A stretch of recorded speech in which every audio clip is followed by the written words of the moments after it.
बधाई हो। भस्माचल इतनी बेहतरीन नाम है, क्या है, थोड़ा हमारे ऑडियंस को बताना चाहते हैं क्या है क्या एक्चुअली। मोहन जी, हम चाहेंगे पहले आप ही सुनिए। ये भस्मांचल जो ड्रामा है ओल्ड एज होम ऑर्फनेज को रिलेटेड का स्टोरी है, जो आजकल का बच्चे लोग को हम लोग अवेयरनेस कैंप देने के लिए प्लान कर रहे हैं, जिससे माँ बाप लोग को ओल्ड एज होम में जाके जब जमा करते हो उनका क्या स्ट्रगल होता है, उनका तकलीफ क्या होता है, उसका पूरा स्टोरी हमने लिखा है। कि भस्मांचल का जो नाम है, भस्म जो आँख होते हैं, आजकल इस पल्लू भस्मांचल। आप क्या कहना चाहते हैं सर? मैं पहले तो ये जो टाइटल इन्होंने लिखा, बहुत ही प्यारा टाइटल रखा है, भस्मा आंचल। और दूसरी जो कहानी इन्होंने जो क्रिएट की, तो क्या की, जो हकीकत है उसको उन्होंने पन्नों पे उतारा। सबसे बड़ी बात तो मैं ये बताना चाहूँगा आपको कि इसमें कम से कम 56 से 70 आर्टिस्ट हैं, जिसमें से गिने चुने प्रोफेशनल हैं, बाकी अनप्रोफेशनलों को इन्होंने ट्रेंड किया। ट्रेंड करके ये भस्मा आंचल आज इसका प्रीमियर होने वाला है। तो मैं, ये है क्या चीज़, ओल्ड होम है क्या, ये आंचल क्या चीज़ है, उस पर एक मैं अभी बहुत जल्दी हमारे पंडित गुरु विमल प्रकाश जी ने गाना लिखा है, उसका मुखड़ा है सब आप ही के ऊपर आता है।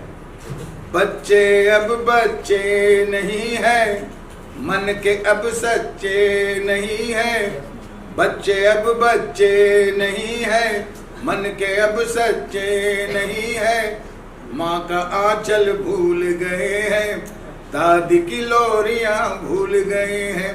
देखो बच्चे बड़े हो गए, लड़ने को हमसे खड़े हो गए, देखो बच्चे बड़े हो गए, लड़ने को हमसे खड़े हो गए। आज है हर घर घर की कहानी, आ सुनाए अपनी जुबानी, आ सुनाए अपनी जुबानी। ये सही है कि आज के इस कलयुग में, जो घोर कलयुग अगर कुछ है, तो सबसे बड़ा पाप है कि अपने माँ बाप को, जिन्होंने आपको जन्म दिया, जिन्होंने आपको इस लायक किया, पढ़ा लिखा के ब्याह शादी करके इस लायक किया कि ये मेरा लाल मेरा दुलार हमें बुढ़ापे का सहारा बनेगा, और वही बुढ़ापे का सहारे के जो बच्चे हैं अपने माँ बापों को ओल्ड होम में भेज देते हैं। और ओल्ड होम में उनके साथ क्या व्यवहार होता है, व्यवहार तो बहुत अच्छा होता है, क्योंकि जो लोग रखते हैं वो उनको अपने सगे माँ बाप से ज़्यादा रखते हैं। क्योंकि मैं कई ओल्ड होम में गया हूँ जहाँ लोग बाग, मीरा भाईंदर में भी एक है, वो जगह का है, उसका नाम मुझे नहीं मालूम, शायद दिल खुश या ऐसा कुछ नाम है ओल्ड होम का, सर अगर आप कभी गए हो तो वहाँ, उसमें हर सैटरडे संडे फंक्शन होता है। और वहाँ जाने का मुझे मौका मिला, मैंने देखा, उन माँ बापों को देखा, वो उनसे मैंने पूछा आपको कैसा, बोला नहीं हमें अच्छा लग रहा है। तो मैं आपको यकीन बताता हूँ कि उनमें से कुछ के बच्चे अमेरिका में हैं, कुछ के बच्चे दिल्ली में बड़ी बड़ी पोस्टों पे हैं, जिनकी तनख्वाहें अच्छी खासी हैं, मगर वो सिर्फ अपने बच्चे, बीवी और अपने बच्चों के हो गए, अपने माँ बाप के नहीं हुए। और उस चीज़ को जो उजागर करने के लिए हमारे मोहन नायर साहब ने जो काम किया है, मैं इनको बहुत बहुत बधाइयाँ देना चाहता हूँ, और इनके पूरी टीम को बहुत बहुत बधाइयाँ देना चाहता हूँ कि वो इस तरीके का जो नाटक लेके आए, या इस तरीके की जो प्रस्तुति, इसको नाटक नहीं कह सकते, हकीकत जो लेके आए हैं। अरे ये हिंदुस्तान में पूरे ऑल ओवर इंडिया के अंदर कम से कम 50 से ज़्यादा इसके प्रोग्राम होने वाले हैं। तो मेरी तरफ से आपको बहुत बहुत बधाइयाँ। और एक बात तो मैं माफ़ी चाहूँगा आप लोगों से कि सबसे पहले तो मुझे बधाइयाँ आप लोगों को देना चाहिए कि आप इतने तादाद में मीडिया आई हैं और इस ओकेशन को कवर कर रही हैं। मेरे साथ माही जी हैं, सिमी जी हैं, आप लोगों का भी यहाँ पधारना बहुत अच्छी बात है। और सर आप बहुत बधाई के पात्र हैं, और आपको एक वादा है मेरा, इस बार तो आप कर लीजिए, आगे अगर इसके लिए कोई गाना चाहिए तो मैं फ्री कॉस्ट आपको रिकॉर्ड करके दूंगा, ये मेरा वादा है। और मैं इसके लिए, मुझे यहाँ लाने के लिए रमाकांत मुंडे साहब का भी बहुत बहुत शुक्र अदा करूँगा, और हमारे रवि साहब जो हैं उनका भी बहुत बहुत धन्यवाद कहूँगा मैं। नमस्कार, अस्सलाम वालेकुम, जय महाकाल। जी, बॉलीवुड म्यूटेशन में विजय तस्वीर, सर ये मैसेज आप देना चाहते हैं यंग जनरेशन को, क्या प्लानिंग आपने की थी, किस तरीके का हिंदुस्तान की संस्कृति कल्चर जो पहले था आज है, उसमें क्या चेंज करना चाहते हैं? नहीं, इसमें बच्चे लोग का गलती की वजह से हमने कभी कुछ ड्रामा बनाया नहीं है। जो बच्चे लोग को हम लोग भारत छोड़ के दूसरी जगह पर भेजते हो, वो लोग रिटर्न नहीं आते, उसकी वजह से ओल्ड एज होम बढ़ रहा है। तो वो कंसेप्ट भी हम लोग इसमें लाया हुआ है। तो एकदम बच्चे लोग का ही गलती नहीं होता है, माँ बाप का भी गलती होती है कि जो बच्चे लोग को इधर का एजुकेशन नहीं देते हैं, बाहर गाँव भेज देते हैं, वो भी एक इन्फॉर्मेशन इसमें दिया हुआ है। एजुकेशन के साथ साथ कल्चर भी कहाँ तक मायने रखता है?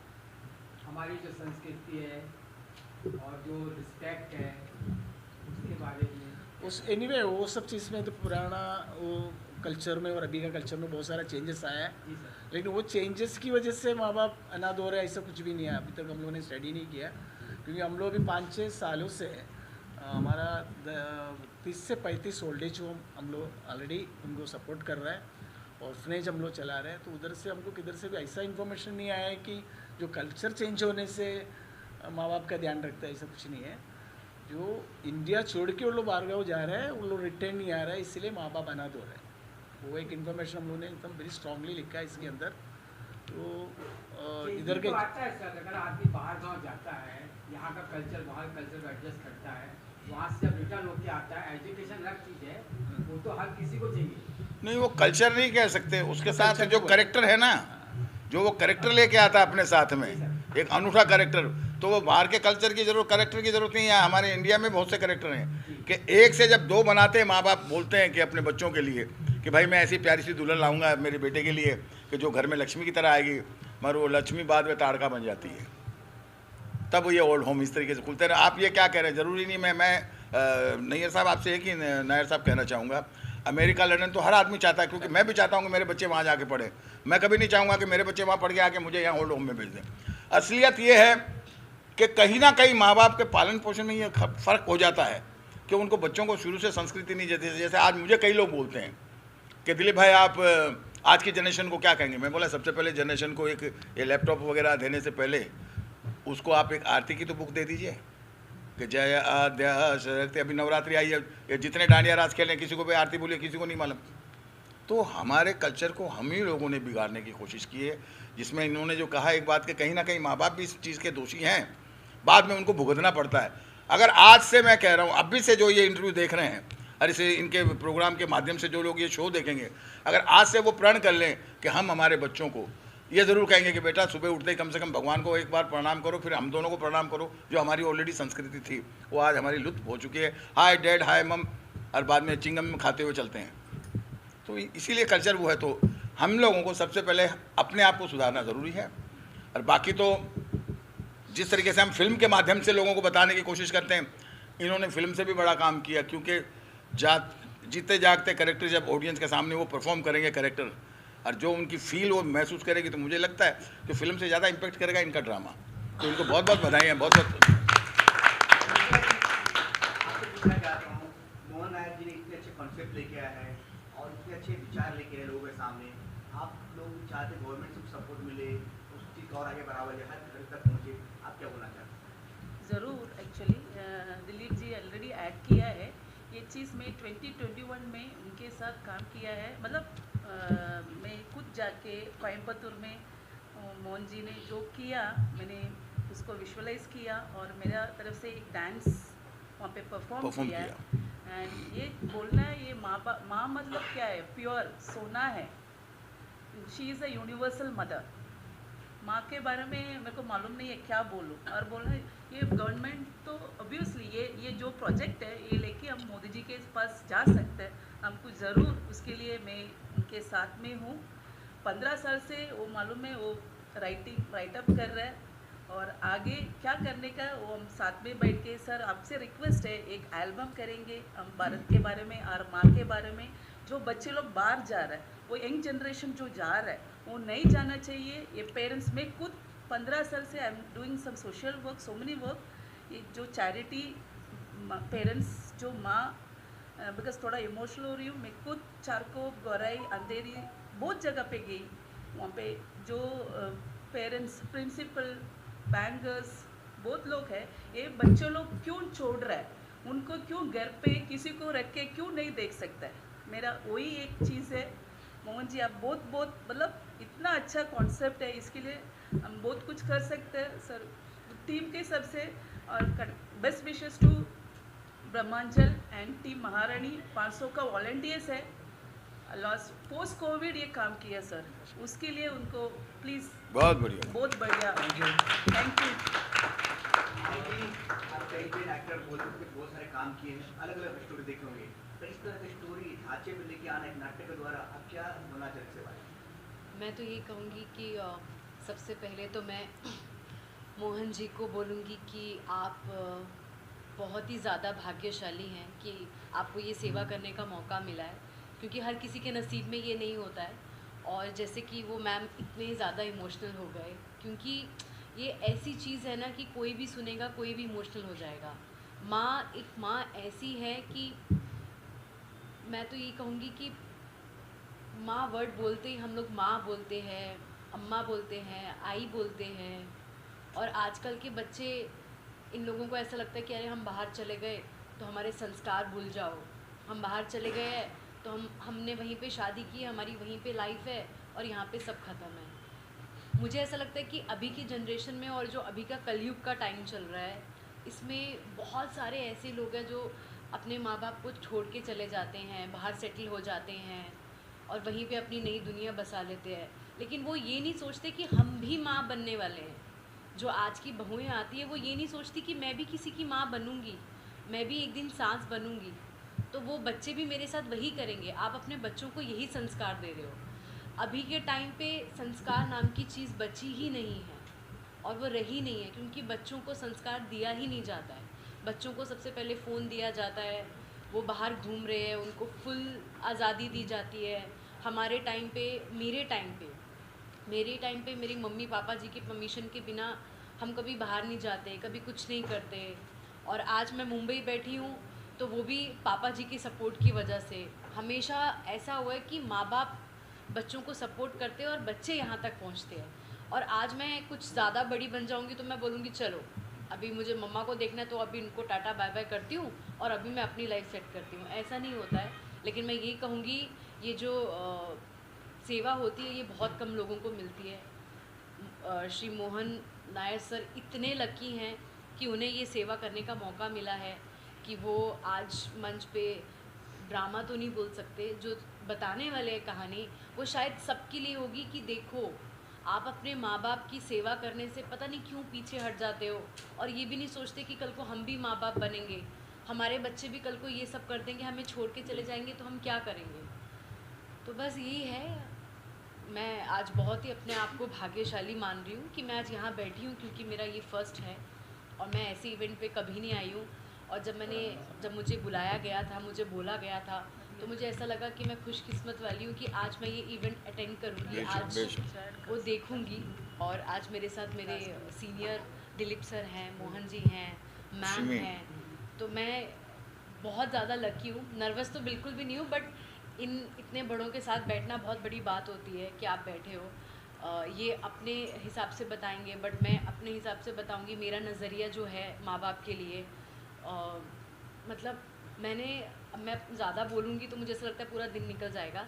मैंने अपनी मम्मा से, मेरी मम्मा से मुझे जितना प्यार है, मैं सिर्फ अपनी माँ से नहीं, जो भी एक माँ शब्द होता है ना, सबकी माँओं से, मैं सबकी माँओं की वही रिस्पेक्ट करती हूँ जो मैं अपनी माँ से करती हूँ। क्योंकि एक जो माँ होता है, हम बोलेंगे ये छोटा है, ये बड़ा है, लेकिन सब माँ है। लेकिन वर्ड तो एक ही यूज़ करते हो ना। तो आप प्लीज़ अपनी मम्मा की जितनी रिस्पेक्ट करते हो दूसरों की भी करो। आप प्लीज़ बाहर जाते हो तो ऐसे मत करो। आपको नहीं पता चलता है उनका कितना पेन होता है जब वो हमें पाल पोस के बड़ा करती हैं, हम यहाँ तक पहुँचते हैं, और जब हर कदम में वो हमारे साथ होती हैं, हमें आगे लेके चलती हैं। तो बस कुछ कदम में जब हमें उनके साथ होना चाहिए, हम पीछे हो जाते हैं। क्यों? जब हम छोटे होते हैं, हमारा बचपना होता है, तो वो हमें पाल पोस के बड़ा करती हैं, हमारे हर सुख दुख में हमारे साथ देती हैं। और जब हमें उनके सुख दुख में साथ खड़ा होना होता है, तब हम अपना घर सोचते कि हम अपना घर बसाने चलते हैं, हम अपना घर सेटल करते हैं, फैमिली को भूल जाते हैं। ये सब नहीं होना चाहिए। ये जो आज जो ड्रामा अभी इधर हो रहा है, एक्चुअली प्रॉपर ड्रामा नहीं कर रहा है, सेटअप कुछ भी नहीं हुआ है, ये प्रीमियर शो है। इसका प्रॉपर जो शो है अक्टूबर 5 को यही जगह पर होने वाला है। मेरे को मीडिया को एक ही रिक्वेस्ट है भाई, फर्स्ट ऑफ ऑल आपको थैंक्स बोल रहा हूँ, आप लोग सब लोग इधर आ गया सब कुछ के लिए। इतनी बड़ा आर्टिस्ट लोग का 1 साल का मेहनत है इसके पीछे, तो लोग सब बहुत मेहनत किया हुआ है। आप लोग थोड़ा बहुत भी ये ड्रामा देख के जाना, देखने के बाद जो ड्रामा के बारे में लिखते हैं उसमें बहुत मज़ा आ जाता है। तो सुनने से लिखने में थोड़ा आप देख के चले जाओ। तो अगर आप उसका मोर देन 12 सीन है, 12 सीन है, चेंज होके ड्रामा है। इसके अंदर कॉमेडी है, डांस है, सब कुछ है। ऐसा नहीं कि ओल्ड एज होम का ड्रामा है बोल के सबको रोना ही, ऐसा नहीं है। हंसना भी सब कुछ क्रिएट किया हुआ है इसके अंदर, तो कलरफुल वे में किया हुआ है। एटलीस्ट आप लोग 4-5 सीन देख लो, उसके बाद आप लोग डिसाइड करो इसके बारे में क्या लिखना है। जब तक मैं मेरा सवाल ये है कि आज के टाइम बच्चे बहुत प्रैक्टिकल हो गए, माँ बाप को लेकर कुछ ज़्यादा ही प्रैक्टिकल है, वो अपना सोचते हैं, माँ बाप ने क्या किया वो नहीं सोचते। क्या वक्त आ चुका है इस कलयुग में कि माँ बाप को भी अब प्रैक्टिकल होना पड़ेगा, अपनी चीज़ें बचा के रखनी पड़ेगी, संपत्ति। बेशक बेशक मैं ये कहानी जो इन्होंने कही है, हालांकि वो शख्सियत का मैं नाम नहीं लूँगा, मगर पूरी मुंबई को मालूम है। ये अभी हाल ही साल, 1.5 साल, 2 साल का केस हुआ है, और मैं इतनी बड़ी शख्सियत का नाम ले रहा हूँ जिनका वर्ल्ड फेम नाम रहा है। और मैं आपको बता दूँ, मैंने उनकी फिल्म भी की थी, उसमें म्यूज़िक था मेरा। और मैंने उनको जिस आदमी पर, जब मैं उनकी सीटिंग हम लोग कर रहे थे, मैं ये किस्सा इसलिए सुनाना चाह रहा हूँ कि मैं जब उनकी सीटिंग कर रहा था तो उन्होंने अपने डायरेक्टर से बोला, यार एक काम करो, आप लोग बॉम्बे नहीं आ पाओगे, एक कोई भाड़े पे मकान ले लेते हैं लोखंड वाला साइड में, तो जब वहाँ आपको अपनी टीम को, तो उनके जो सेक्रेटरी उन्होंने बोला, सर आपका तो फलानी जगह बंगला है, आपको तो, फिर वो खुद मेरे सामने बोल, यार इतने बंगले हैं मेरे को तो मालूम ही नहीं कि जू में इतने उनके बंगले पड़े। वो शख्सियत को मैंने जब देखा फिल्म के बाद में, जब पता नहीं क्या ऐसे की बात हुई होगी इनकी परिवार में, उनसे एक ही गलती हो गई कि उन्होंने अपनी ताउम्र की जितनी दौलत थी, या जितनी फैक्ट्रियाँ थी, या जितनी जायदाद थी, या जो जो चीज़ें होती है, वो सारी की सारी, जैसे कहते हैं ना, A to Z सारी बच्चों के नाम लिख दी। जिस दिन लिखी उसके दूसरे दिन दोनों मियाँ बीवी, हस्बैंड वाइफ को रोड पे मैंने देखा, और उनकी बीवी एक नॉर्मल गेस्ट हाउस होता है ना, जो मतलब धर्मशाला जिसको कहते हैं, मंदिर की धर्मशाला में बैठी हुई, वो गाना कसमें वादे प्यार वफा सब बातें हैं, ये गाना गाते हुए मैंने उनको, और ये मैंने देखा नहीं, मतलब यूट्यूब आइए इसमें आया था क्या, फेसबुक में, इसमें जो इंस्टाग्राम। तो मेरा कहने का मतलब ये है कि अपनी जायदाद को बचा के रखो, जब तक आप है तो पहले अपने नाम पे रखो, कि मेरे बाद मेरी बीवी का है, और बीवी है जब तक सारा बीवी का रहेगा, और बीवी के बाद में फिर मेरे बच्चों का होगा।